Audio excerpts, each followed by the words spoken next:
Okay, we are looking at a 305 350 Chevrolet small block timing chain change, and I have had a lot of difficulty finding the correct chain and setup because my motor has been modified at some point.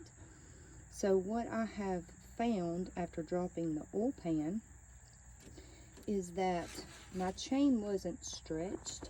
It wasn't correct to the spec of the truck and what should have been in here.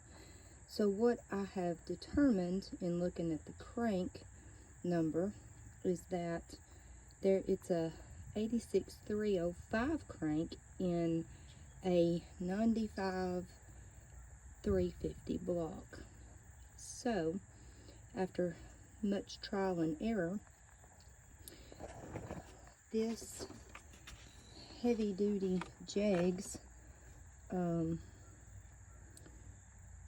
performance roller set here is universal to fit the V6 55 through 96, which accommodates an 86 crank to a 350 block of a newer model. So far, it fits well.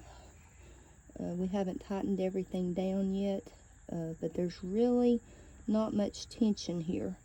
So, sharing that.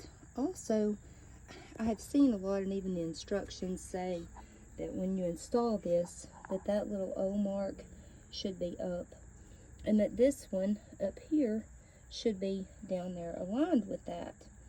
However, what I have also seen is that will create your timing to be 100 degrees, 80 degrees out.